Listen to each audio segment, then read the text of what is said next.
most things in life are not just going to work out. So sometimes you need that gentle or hard kick in the butt from someone to say, look, this isn't going to fix itself. And if we don't do something about this, you're going to be working full time for someone else, because we're in a dangerous, we're playing with dangerous habits. We're playing with dangerous behaviors, whatever it is. Hi there, I'm Charly, your online business manager and WordPress expert. My goal is to assist small to medium business owners build their businesses with a focus on using the internet and online technologies in an appropriate and cost-effective manner. People hire me to take the stress out of managing their businesses and allow themselves to do what they do best.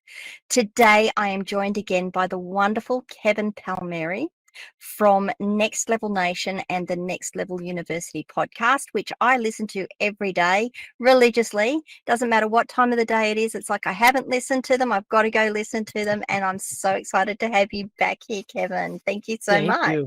Of course. Thank you for having me. I'm excited. Thank you for being such a pillar of our amazing community. And yeah, I love chatting with you. So I'll do it any day. Fantastic. Well, I get the feeling from what I pick up on your podcast, you like chatting to anyone, which is great. You are a wealth of information, and I just wanted to give you a shout out because of your Next Level Nation live that you did a month or so ago. I know that was a big thing for you guys, and you did a great job. And I just really wanted to say, hey, well done, congratulations. Thank you. I know how hard it is putting events together, so there you go. Thank you. Mate, I appreciate it. So you hail from, is it New England you're from? I live in New Hampshire, which is inside of New England in the United States. Yes. Excellent. Now, how close to Canada is that? Oh man, probably, I think you can get to like certain places in Canada, like driving is probably like 8 hours, but I think it's like an hour and a half flight. So I'm pretty close. But you're 8 hours. Okay. It's just every now and again I hear you and Alan say something, and I think, is that a boot in there?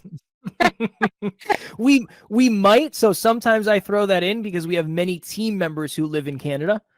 So sometimes you might hear me throw an A out there or an a boot. So yes, we have team that lives in Canada. So that might be what I'm hearing. Okay, because I thought maybe you're really close to the Canadian border, and that's just what I'm picking up. Not close enough to adopt the accent for sure. No. Yeah, okay. I won't disparage the Canadian accent, but it's kind of like saying to an Australian, "You sound like a New Zealander." Love our New Zealanders, but it's that friendly rivalry. Of course. So I thought today we'd have a bit of a chat about some of the things I've been listening to on your podcast and just dig down a little into them. Sure. And I wanted to start because it was a really interesting episode to me on bullying. And some of the things you said there about bullying and one of the things that you actually said that resonated a little bit with me, and then I sort of stepped back as I do and took a breath. You said being bullied, being disrespected is like being unseen. And I think I'm paraphrasing that. Well, I am paraphrasing that. But what I then thought about as I was thinking about that statement is, what does it matter what a complete stranger thinks about you? Why is that so important to us? I think you're laughing. It's a different level of importance to different people for different reasons. So someone commented something, I think it was about Alan on our YouTube channel, and it wasn't super positive. And for me, I don't like the idea of feeling unseen in the fact that we're trying to do so much good in the world, and we do an episode every single day, and we coach so many people, and we're a very positive place. Next Level U is a very positive place. And it hurts me to get to the place where somebody couldn't see that and they would go out of their way to make negative comments on that. It makes me feel unseen in what I'm doing in the world. But I'm also trying to get to a place now, and I'm not there yet, Charlie, I'm trying to get there, where I try to have empathy for them and say, well, if they're going through something, they can't be super happy. They're probably not super fulfilled. They probably aren't in a place of momentum like I am because they're taking time to comment negative stuff on a YouTube channel with people that they've never met. Right. But I think it depends on what your traumas and your triggers are. I think for most of my life, I didn't feel good enough. So if anybody ever calls me out on my lack of skills or my lack of talent, that immediately triggers me because there's that little piece of me that says, well, what if they're right? Maybe they're right. Maybe I'm not as good as I think I am. Maybe I'm not as credentialed as other people have given me the credentials for. I think that's the thing is it hits the deepest part of us that might think it's true.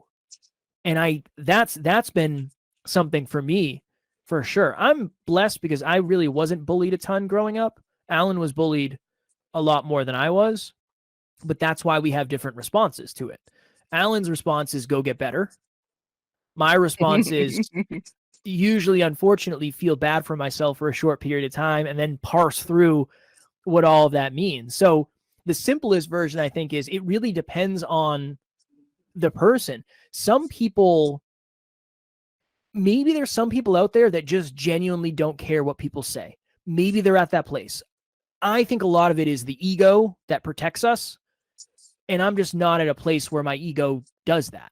I want to have empathy for the person. I want to think about the person and what they're going through. I want to think, is there any reality to what is being said here? And then we'll kind of take it from there. But my journey and my approach is not everybody's journey and everybody's approach. That's a great answer, and you hit so many points there. I was sort of laughing internally and smiling as I was doing it. It's like, yeah, it's about that part of you that says, and because I resonate with it. I'm not good enough. I just maybe they're right. Maybe there is something here. And like I said, it took me a couple of minutes when you said it because I'm like, oh yeah, he's right, and I had to step back and do that deep breath in and.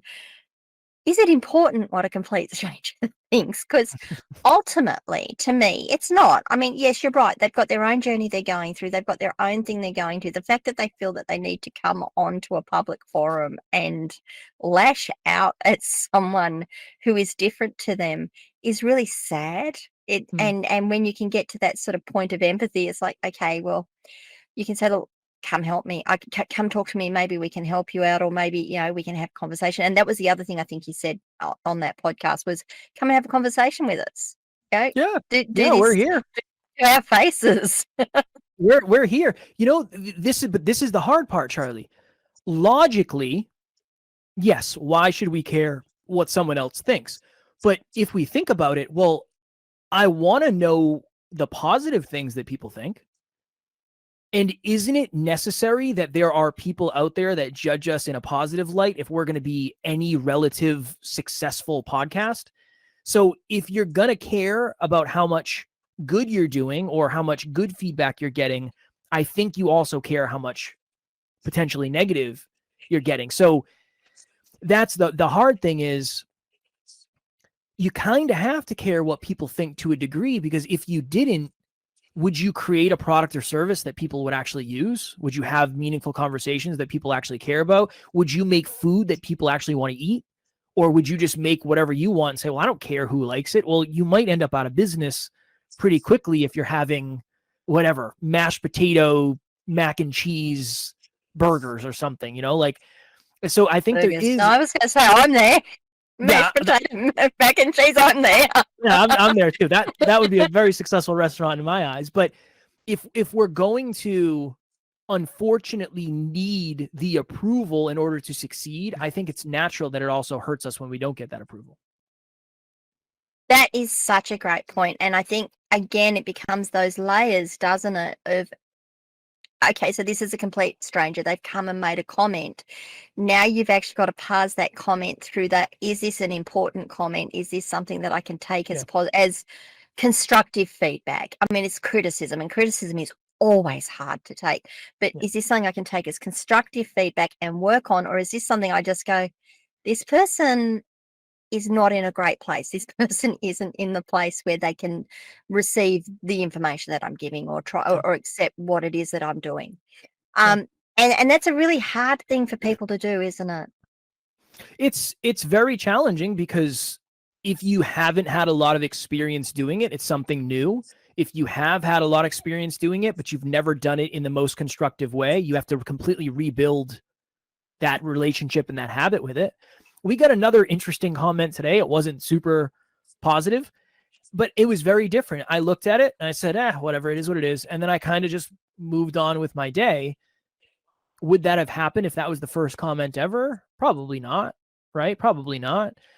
The other thing that's really been helpful is for every comment you get, whether it's positive or negative or whatever, you're having way more impact than you realize. There's just some people who are brave enough to reach out and give you love. There are some people who are brave enough to reach out and give you negative feedback, but there's a lot of people who are seeing what you're doing. They're just not at the place yet where they're ready to reach out. That's something that's really helped me too. Now, that's such a good point, and that is actually something that I do coach my people on, my business owners on, and it's for every piece of feedback you get, there's probably 7 other people thinking the same thing or similar things. So if you're getting negative feedback or negative criticism, which is really hard, and you look at it and you go, oh, that's rubbish. You've really got to take that step back. And I keep saying this, you've got to take that step back. You've got to take in a deep breath. I say, put your big girl undies on, drink some concrete and harden up, and actually look at it in an unemotive manner and say, is it a real thing or is it not? And if it is a real thing, what can I do about it? Yeah. If there's nothing you can do about it, then there's nothing you can do about it. But for every piece of feedback you're getting, and positive or negative, you're probably impacting 7 more people at the same time. And that's such a valid point as well. Yeah. Yeah. And I understand why it can be scary too, right? If you're getting negative feedback, one of the things you might be thinking of is, well, what happens if I actually grow to the level that I want in my business or personal brand or whatever it is? If I'm getting a little bit of negative feedback now, what's going to happen when we get like way, way, way bigger? That's understandable. And I think that's why people unintentionally sabotage their own unique versions of success, because they don't know if they can handle what comes with success. I think the hardest part of success is sustaining it, because not only do you have to do everything you've done to get to this point, but you have to do whatever it takes to get to the next layer of success and the next layer of success. I'm convinced sustaining success might be harder than getting it in the first place. And do you feel that sometimes the expectations of people grow then as you become more successful because you've done it now, so you should just be able to keep on doing it? Yeah, I would say I don't think that's something I've necessarily experienced, because I don't know, everybody around me is super understanding and super supportive. And here's the thing, they're proud of me for whatever quote unquote success we have, but they don't really care that much in a good way. Nobody, just because I have a successful, again, I'm putting all this in quotes because it depends on what success means to you. It doesn't mean I don't do the dishes at night. And if I don't do the dishes, it's not like, well, babe, I'm successful, so I shouldn't have to do them. It's, no, I didn't do the dishes. I dropped the ball on that. So I think having the right people around you, it helps, because their expectations are your character doesn't change that much. You still prioritize the things that are important, that type of stuff. I think that's a very important piece. It really depends on who you allow to get your attention, who you allow in your space, because everybody's going to have different expectations of you. But I think the expectations that I appreciate the most are the ones from the people who just don't want me to change in any negative way. They want me to grow and evolve and all that, but that's the expectation. Like, you're going to remain the type of person that you were at the beginning of this journey if that's what's important to you. Okay, that's really great stuff. And I wanted to hit just there because you made it and it hit me really hard. And I can't remember who it was, but one of the personal development guys I've been following for years said, surround yourself with people who are going to help you grow, who are going to help you improve. Don't surround yourself with the naysayers and the negative people, and so many people I see have within their own sphere of influence people who don't want them to change, who don't want them to grow, and they will Not consciously, it is subconsciously, and it's kind of sad when you see it. They will deliberately try and tear people down. They will deliberately try to contain them. So I think what you've done, from what I'm hearing, is actually surround yourself with people, maybe unconsciously, subconsciously, maybe you've done it consciously, with people who are going to help you out in that journey. Because Yeah, it was very conscious for me.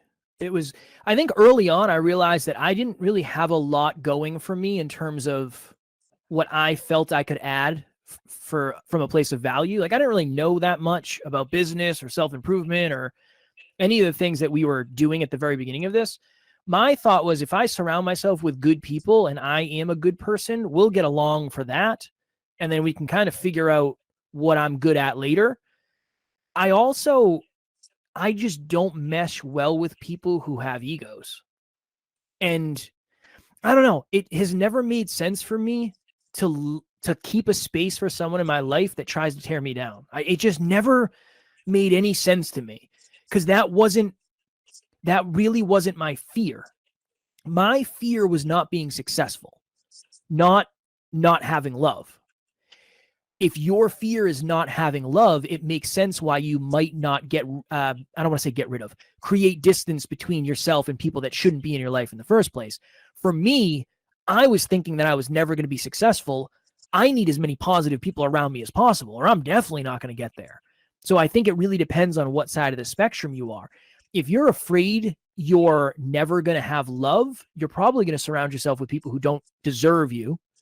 And if you're afraid you're never going to be successful, you're probably going to move on from people, places, things, ideas pretty quickly that don't serve you because your biggest fear is not being successful. that's really deep. I'm just thinking on that one. Yeah, true. And again, because I filter it through my own expectations and my own perceptions and my own experiences, as do as do everyone else. So for me, when I hear it, it's like, well, no, I need acceptance. That's my thing. Understandable. Understand. We all have our thing. We all have our thing. And it's taken, and it takes stop stuttering. It's really hard to go, no, I just need to stop that now. And it just brings me back to something that I heard many, many years ago. I was talking to someone about writing an article or a column for a magazine. And they said, what would you want to do that for? You'll just invite criticism. I went, oh, and I didn't do it. And I bloody well should have. That's what it comes down to. All righty. So, what sort of advice could you give someone, apart from listening to Next Level University, which is exactly what I would recommend people do? Thank But you. what sort of advice would you give someone who is going through these sorts of journeys and needs to step out of it, or feels that they're at that point where they can step out of it or want to step out of it and don't know how to do it? Yeah, I would say ask yourself what's one new input I can have in my life, whether it's a book, whether it's a podcast, whether it's a certain type of music, whether it's a TV show. I don't know if we understand how much impact our inputs are having on us. And by changing one thing. So my wife and I love watching Shark Tank. I don't know. Do you know what Shark Tank is? I don't know if it was over there. I know like different places have their own unique versions of Shark Tank with different hosts and all that. Yeah. I don't know. I don't know if it's different or not. I don't actually watch it, but I do know it's so big because people talk about it. I love that show. And when I was early in business, I started watching that show and I felt more like a business owner because I felt like I was learning more about business. That was one very small, unserious thing that I do believe made a pretty big difference because I felt like I was learning stuff and it helped me build the identity of that. So it's really that. It's what's one small step you can take today that will help you lean into the identity of the person that you're trying to become. It's not something massive. It's not you have to read an entire book. It's not that you have to change your life today. Now more than ever, my belief is it's the smallest thing you can do that you'll actually do that you can then stack something on after that. So it might not be the advice we're used to hearing, but the advice I would give is what is the smallest thing you can do in the direction of the person you're trying to become. That is all I would do. I love that. That is such a good piece of advice. Thank you. And something that I think everyone can just action immediately, which is great. And the last thing I think that needs to be added is that there's not one thing you're going to do that's going to make it all better. It's not a bippity boppity boo. It's all done. This is a continual improvement thing, and that's the systems person in me coming out. There you go. I respect it. I'm business partners with a systems person, so I've learned a lot.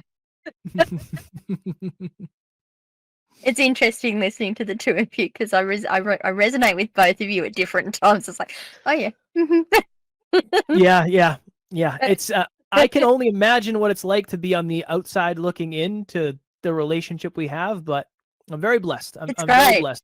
Oh, it's great. It's really good, and the synergy is fantastic. It's really good. Thank you. I appreciate that very much.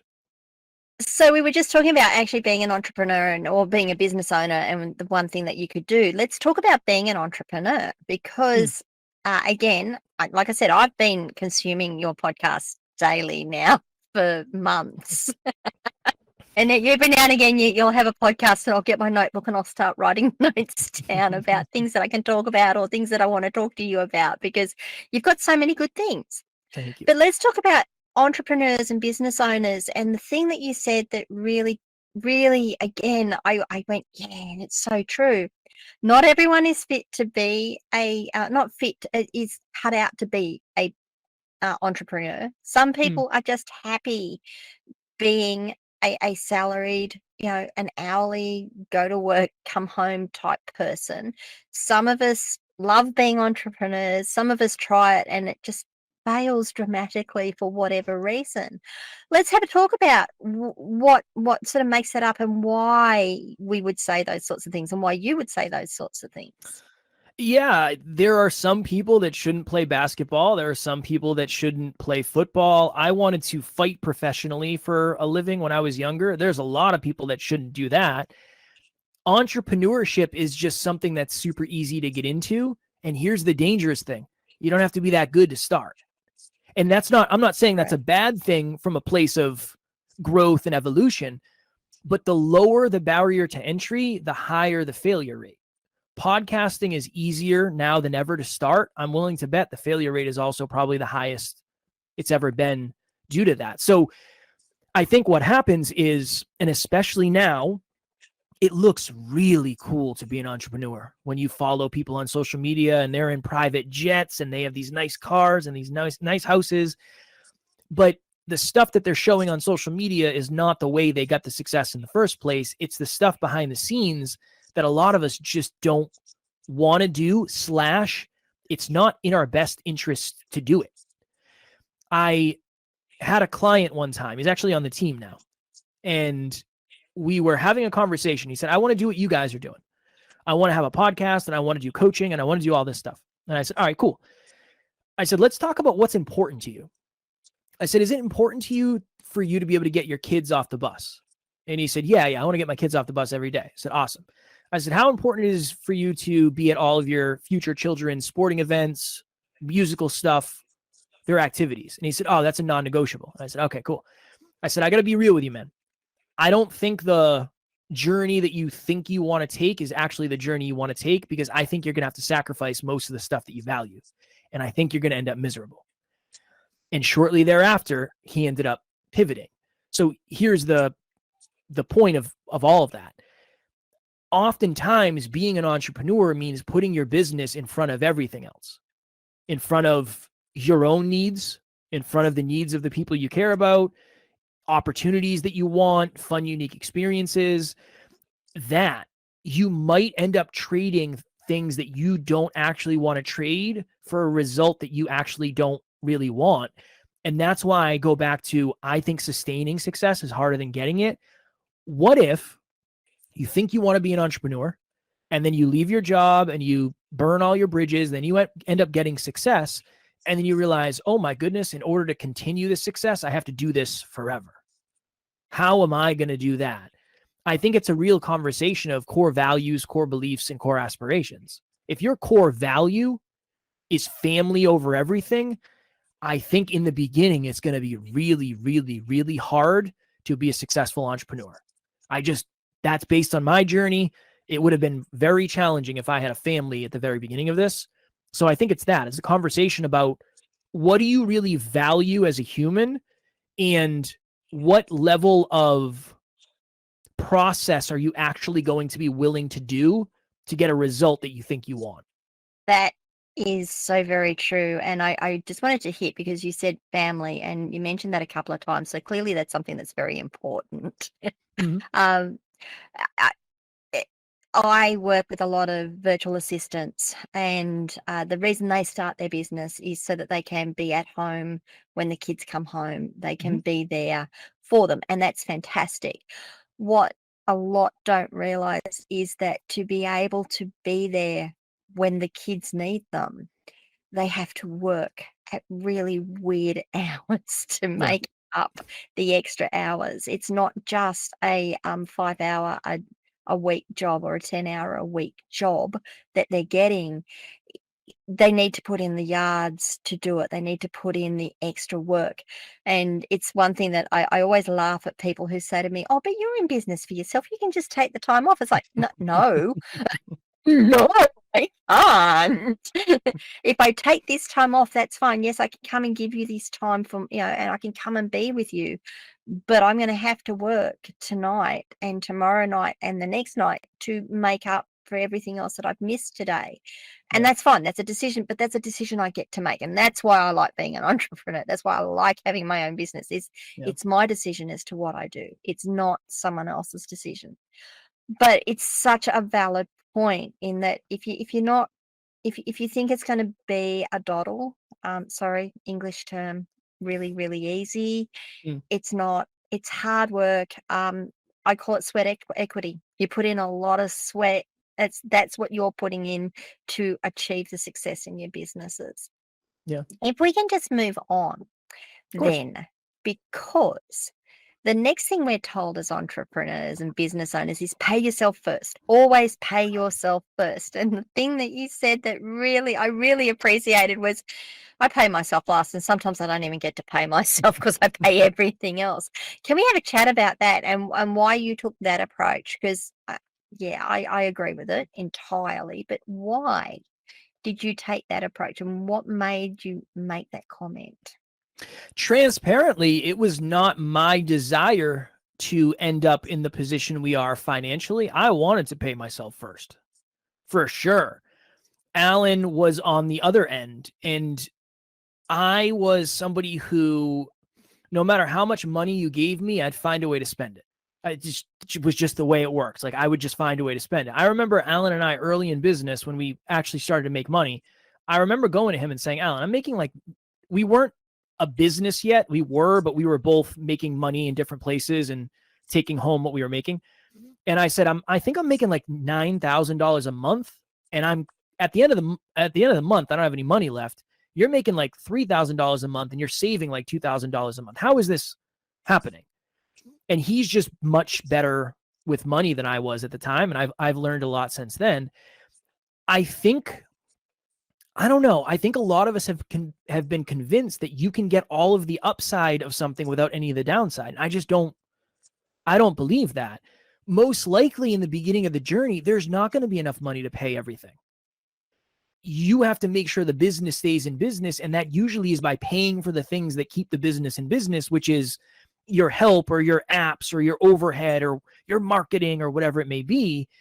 Eventually, if you do it long enough, you can get to a place where you can pay yourself. But I think that's a very dangerous thought to have in the beginning, because you're going to think you're doing something wrong. If you get to the end of the month and you don't have enough money to pay yourself, you're going to assume, well, I must be doing something terribly wrong, or you're new. You might be doing something incorrect, or you're just a new entrepreneur who doesn't have the level of cash flow necessary to do that yet. I don't have anything against anybody who wants to do that. I think it's perfectly logical to want to pay yourself first. And there's a lot of books out there, Profit First. Mike Michalowicz, we actually interviewed him on our podcast. I'm all for it.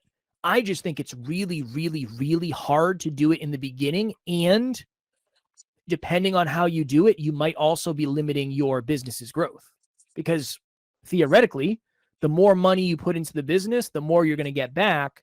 If you can delay that for as long as possible, ultimately, the more money you'll get back in the future. But I also understand that not everybody values the same thing, and not everybody wants to be broke for 5 years. So I completely understand that. Yeah. See, I was so glad you said 5 years, because I was going to say 12 months, but it's longer. And Yeah. if you have that sort of mindset going into it, when you do get 2 and 3 years down the track and you're still struggling to pull your own wage out of it, and you like, I have an expectation of what I want my business to pay me, Mm. um, and when you're still struggling to even get close to that, or even get something out of it, you start wondering, well, am I doing the wrong thing? Am I in the right am I doing the right thing for myself? Do I need to be out of this business? This business just isn't working. And then when you go and look at it, you're like, well, the business is working. The business is doing a really, really good job. I'm doing a really, really good job. I'm just not pulling enough cash flow through to be able to do that. And that's where I think you need to step back and go, do I want to keep doing this? Am I Mm. doing this the right way? Do I need to revamp things to start to pull more money out, or do I just keep doing what I'm doing because it will get better in the long run? I think the problem is, for a lot of people, it won't get better if the habits don't change. That's the hard part, right? For me, it never. I was making 9,000. I was spending 8,700. If I was to make 20,000, I probably would have spent And 19,300. 19,000. And it would have been the same conversation of, well, the business is doing the best it's ever done. We're making more money than we've ever made. Where is it all going? Some people are really good at making money. Other people are really good at saving money. It depends on what side of that coin you're on. I was really good at making money, but I was also really good at spending money. Alan wasn't as good at making money, but he was really good at saving money. I think it depends on that. What I've seen, I've had the pleasure and the opportunity to work with a lot of small business owners. And what I've seen is they don't necessarily know what the strategy is, but they think time will solve for lack of strategy. And it usually doesn't. It usually gets worse. So you've got to find someone who knows the right strategy, because time does not heal all wounds, especially when it comes to business. Sometimes it makes business wounds worse. Yeah, this is a true statement from Unfortunately. personal experience. From Same. personal experience, this is a Same. true statement. Same. And I Been think there. that's a big. I think that's something that most entrepreneurs will tell you, is that, we've all made mistakes. We've all made big mistakes. Yeah. What was it they say? What is it they say about Newton and all of the others? Yeah, they all made 100,000 mistakes before they found the one thing that Mhm. worked. They tried Yeah. 100 things that failed before they found the one thing that worked, and that's pretty normal, I think. Yeah. Yeah. It's not easy. Being a business owner or being an entrepreneur is not easy. So if you're struggling, it doesn't mean it can't be turned around. And it doesn't mean you should have any shame in it either. Being an entrepreneur, being a business owner, doing your own thing, having to find leads and all of that stuff is super challenging. So first of all, shout out to anybody doing it. Secondly, you're not alone, and you don't have to have any shame for the potential struggles you're having, because everybody has them at some point. It's just about how quickly do you ask for help? How quickly do you find a YouTube video, pick up a book, whatever it is? How resourceful can you be when you feel like your back is against the wall? That's always a super important thing to have as an entrepreneur. Yeah. So there's a few things that came up from that, and one of them was, you just need to start and work with what you've got. Oh, habits, that was the one. Mm. You mentioned habits, and I know Alan is massive on habits, but talk to me about habits, and talk to my audience about habits and how they help to resolve your issue with spending everything, because so many people will resonate with that. But why are they important? How not necessarily exactly how you did it, but what was the process? In the very beginning, it was Alan. Alan said, "What are you doing every day?" And I was like, it depends on the day. I don't know. What day is it? And he said, all right, well, there's our first issue. I started this was probably like 2018. I started tracking 5 habits a day. I would just say, okay, we'll do a couple under health, a couple under wealth, one under love. Like let's break this into health, wealth, and love. That's our business. Cool. One of the most impactful, positive, best habits I ever tracked was my finances. So every day I would go in and say, how much cash on hand do I have? How much money did I make? How much money did I spend? Are we in the green? Are we in the red? Did we make money or did we lose money? That was one of the best habits ever for me. And we still do that every single day as a business. Every single day, we do it manually. We are in a spreadsheet and it's how much money do we make? How much money do we lose? How much money do we have in the bank account? And what's the difference? Every single day. The point of a habit is it's a behavior that you practice long enough to get the result. And if you keep practicing the behavior, you continue to get the result.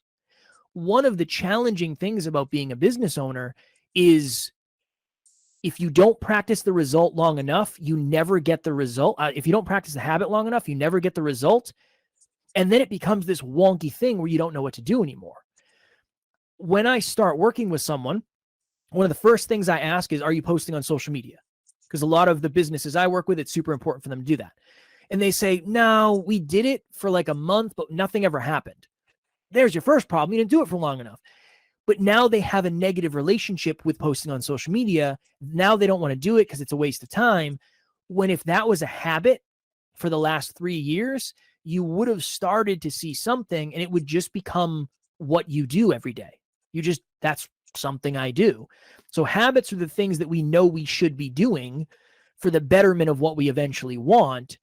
And it just takes things out of emotion land.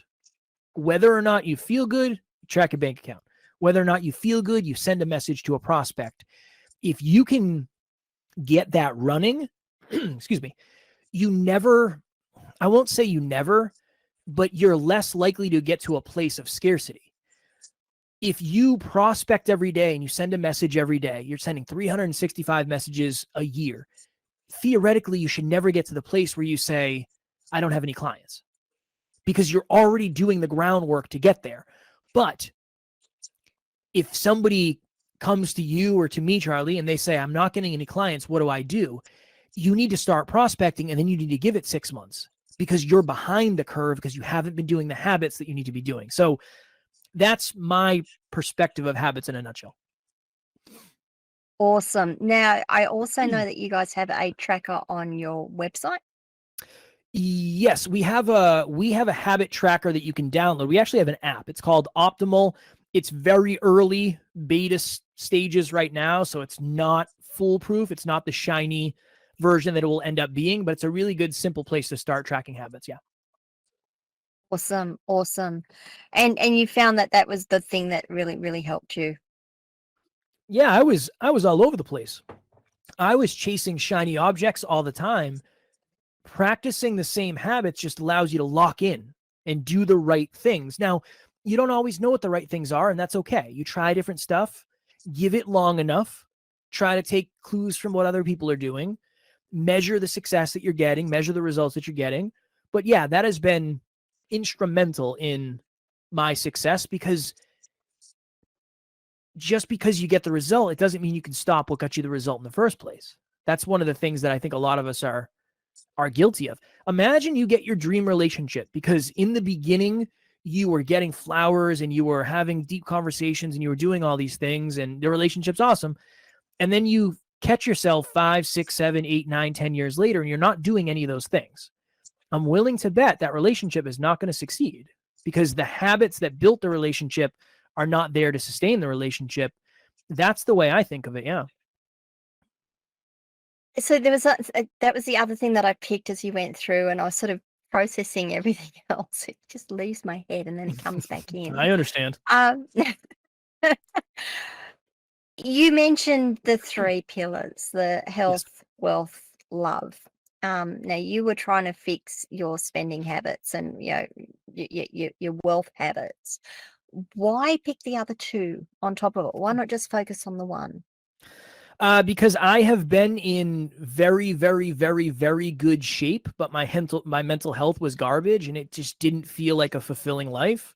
I've been very, very in love, but I wasn't taking care of my finances. I wasn't taking care of myself. I think fulfillment, at least for me, in my definition of fulfillment, is getting better at all those. It's leveling up my life. And what are the big parts of our lives? They're health, wealth, and love. We do really well when we have deeply meaningful relationships. That's a skill. That's a skill to develop, to be good at relationships. I like nice things, and I like opportunity, and I like material and possessions. So for me, money is important. And I'm somebody who is very certainty driven, right, wrong, or indifferent. And I know this can be dangerous. I'm more fulfilled when we have more money in the bank account. I just am, because I know we're going to be here in a year. So it just gives me certainty, and I don't have to freak out about everything. And then health.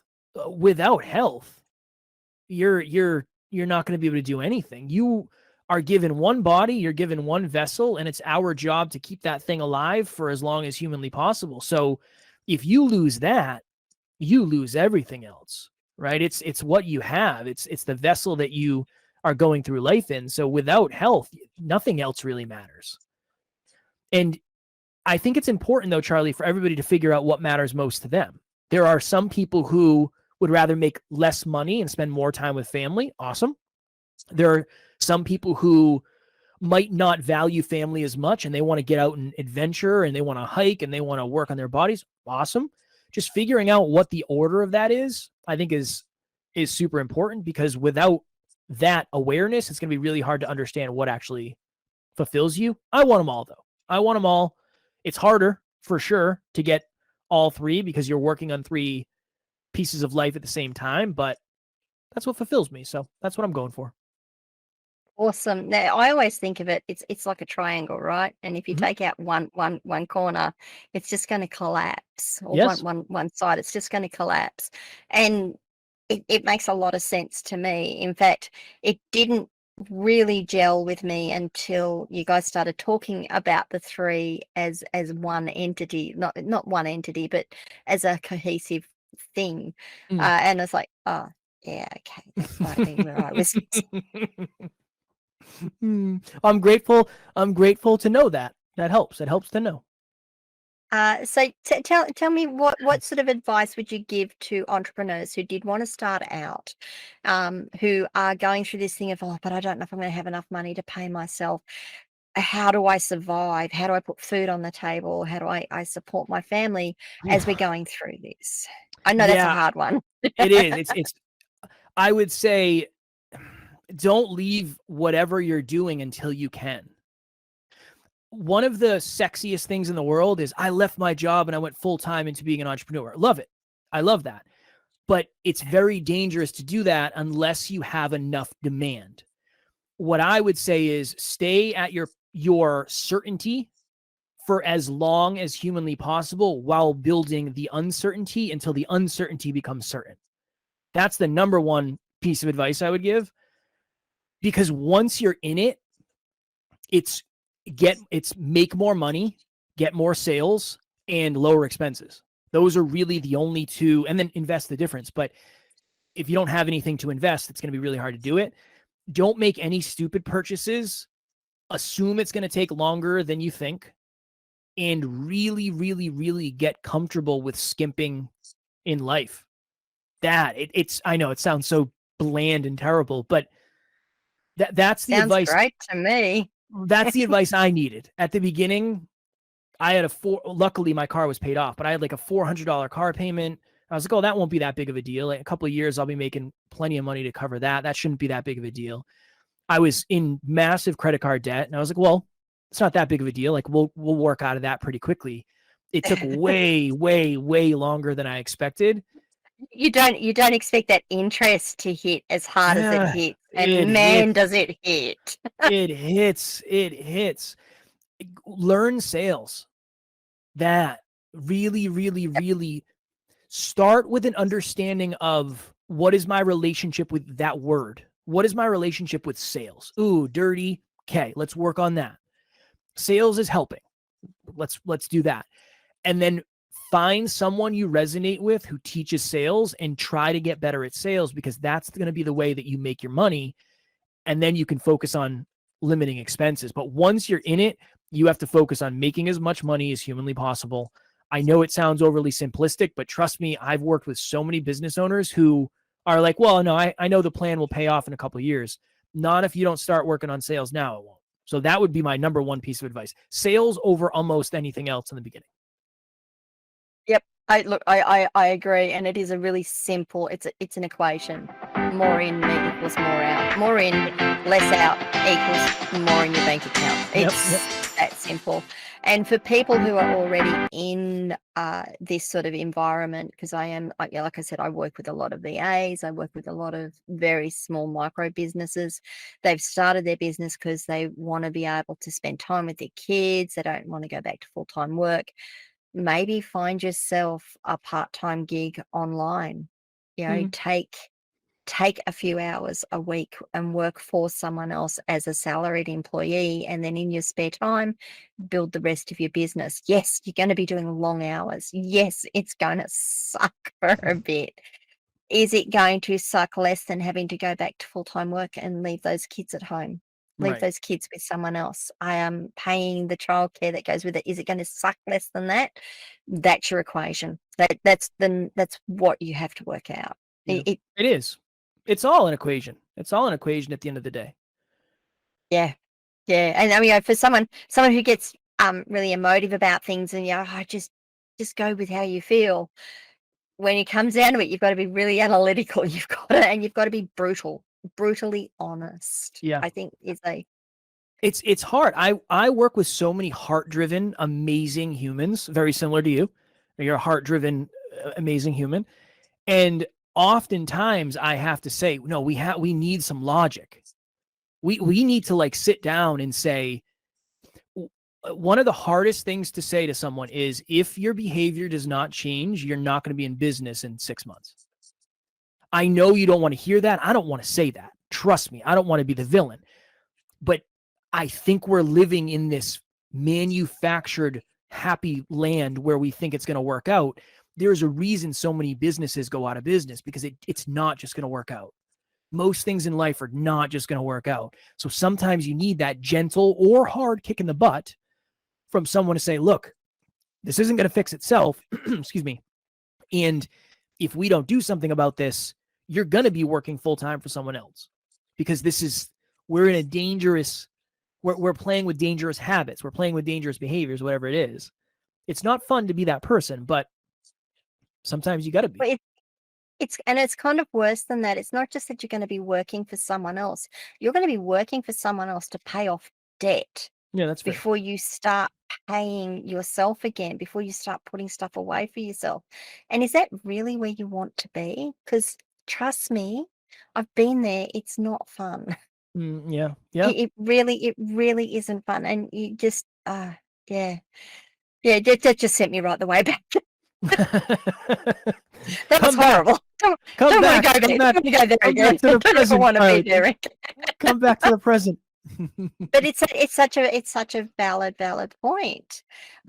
What about taking up mentors, finding mentors, getting involved in groups, surrounding yourself with people who not only support you and give you the rah-rah, because they're fantastic, having your cheerleaders in your corners, but the people who will actually say, hey, listen, slow down, we don't think that's the right thing to do. Talk to me about that. Yeah, it's hard, because when we're talking about mentors and coaches, usually you have to pay to play. So if you're struggling with money, it's really hard to invest in a coach or a mentor or a program or a course or whatever it is. I think now is probably the easiest time ever to find free resources. There is a ton of valuable. Ray Dalio wrote a book called Principles. He's a very well-known, I don't know if he's a investor, what you consider him. He's somebody who knows finances at a very deep level. He's got a super valuable YouTube channel that has a ton of free content. There's a lot of places where you can find really good free content. Facebook groups are a great place. If there's a Facebook group filled with other entrepreneurs, awesome. You're going to get some really good advice. You'll get some feedback. You'll get some places to bounce ideas off of. I think the best place is always going to be to pay someone for what they know, but I understand for the vast majority of the beginning, it's really hard to do that. Podcasts are great. I think YouTube is probably one of the best because it's very easy to search. I've learned so much about economics and accounting and math on YouTube. I think some of the bigger, well-known established schools in the United States, they have like free courses on YouTube. They do. In fact, I will put up a list of them because I found them for one of my clients the other day. There is a list of universities you can go to and just pick up their free courses, and they've got accounting and economics and business management, Yeah. and it's amazing what they've put out there. And yeah, you run through them online. It might be a little difficult if you're not the type of person who can't learn or has trouble learning in an online free form environment, Mm. but they're fantastic and they're up there. They're for free. You can just run through them. I mean, you Yeah. literally go and get your degree without paying for the degree. Yeah, that's been super valuable. Another one that's it's a little bit outside the box. If you're looking for a mentor or a coach and you don't have money to exchange, you never know what you're able to barter. I have one of the things I Yeah. tell clients all the time is if you're someone who knows something that people want and they can't pay you, they might be willing to barter for other stuff in your business. So like if you have a Yeah. Facebook group, they might run your Facebook group, you coach them every week. So on the opposite front, you could do that. Reach out to someone that you resonate with and figure out a way that you could help them with some of their problems. And then in trade, they can help you with some of the stuff you're going through. That's an idea. I just know it's a harder one to accomplish. It is. It actually works really well if you can find the right people. I have had experiences, of course, we all have, where I've had someone come to me and say, "Oh, I want you to build this entire website and I want you to do this e-commerce system." I'm like, "Well, that's X number of dollars to do it." "Oh, well, I can't afford to pay you, but what I'll do is I'll recommend you to all of the people that I'm going to be selling this $4,000 a month course to." And I'm like, "You're selling a $4,000 a month course. I'm sure you can afford to pay me." So you've just got to be a little careful Yeah. in how you do that barter and make sure that you've got a reasonable trade on it. But it works exceptionally well. I've done it. I Yeah. do it with some of my businesses. I need some work done, and someone says, "I can do that work for you." Like, great. What do you need? "Oh, you need your website fixed up, or you need this done." Yeah. "Yep, I'll come and do that for you." And it works great. I still work with those men and Yeah. women. I still work with them. It's years, and we still Yeah. do things between ourselves. Yeah. Well, Um, some people, Charlie, they say don't ever trade your time for money. And it's like, well, sometimes you trade your time for somebody else's time, which actually saves you money. There's a fine line. If you have demand and there's people out the door giving you money, yeah, you shouldn't trade your time for money in that regard. But if you are somebody who is struggling financially, get creative with ways to get stuff done for the least amount of money possible. Not all the advice we hear is applicable to where we are on the journey. that's very correct. And if you're just starting out, sometimes doing a barter job will give you a reference too, Yes, and true. that can be worth $1 million to you in the Hmm. long run. If I can, while we were talking about doing groups and finding somewhere where you can get some assistance, I want to talk about my locals community. Being a business owner is tough. Being a business owner who works remotely can get lonely and frustrating, as we've just been discussing. That's why I started my locals community, a community for business owners that could be a bit like the water cooler of old. If you need some advice, if you want to have a conversation, if you want to bounce ideas off people, not just myself, but each other, come across and join my locals community. AskCharlieLeetham.locals.com. I want you to treat it like your own area. Make conversations, get advice, provide advice, be inspirational for people, take inspiration from others. And of course, you'll be able to get to ask questions of myself, and who knows where we'll go from that. I'd love to see you over there, guys, and back to us. There we go. Thank you. So another group that we should probably give a shout out to is your Facebook group, because that's Thank you. actually a really lovely little group to be involved with. So do you want to talk about that? Yeah. So we were pretty lonely in the beginning of our journey. And we said, what would we like that would help us be less lonely? And we said, well, a lot of our communities on Facebook. Why don't we start a Facebook group? That sounds like a good idea. So we started a Facebook group it was originally called Hyper Conscious Nation. Now it's Next Level Nation, however many years later. But every day there's something positive in there. It's a great place where you can be you.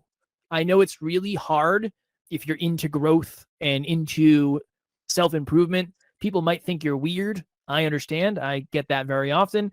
In the group, it'll never be weird. So it's a safe place for you to be authentically you, and you have the permission to be yourself and to grow into whoever you want to be in the future. And we do posts every single day, and it's a safe place for you to be you. It is a great place to be. Amy does a fantastic job of Yes, managing that community there for you. Well, I'm sure she manages it. Looks like she does. she does. She's the one that does she does your content, and she does a Yeah, fantastic job of content. she I'm does a so wonderful job. envious. She does a wonderful job. We're very blessed. We're very blessed. How can people get in touch with yourself?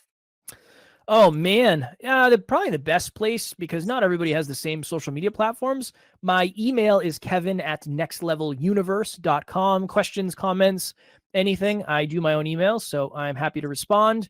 And yeah, that's probably the best place. If you're on Instagram, @NeverQuitKid is my handle on Instagram. That's my favorite Love that. platform out of all of them. I love that. So Instagram is the best platform, or email. That's fantastic. Now, Kevin, we're coming to the end of our time together today. What is one thing out of everything we've spoken about today you'd like our listeners to take away with them? I would probably say, and it's very telling because you reached out saying you enjoyed the episode I did on this yesterday or the other day.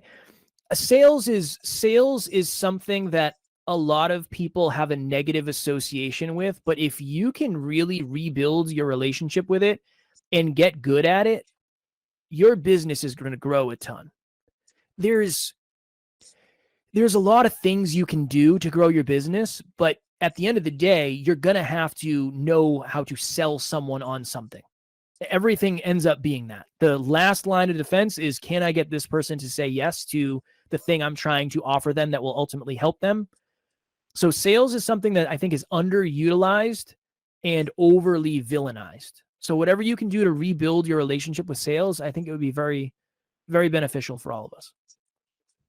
Fantastic. And I think what I'll do as part of my daily inspirations is find some resources for people who can go and have a look at them, and just start posting up some stuff, because sales is important. One of the ones I did, which is going to go up next very soon, in fact, was about I got sales training as a very young tech, believe it or not.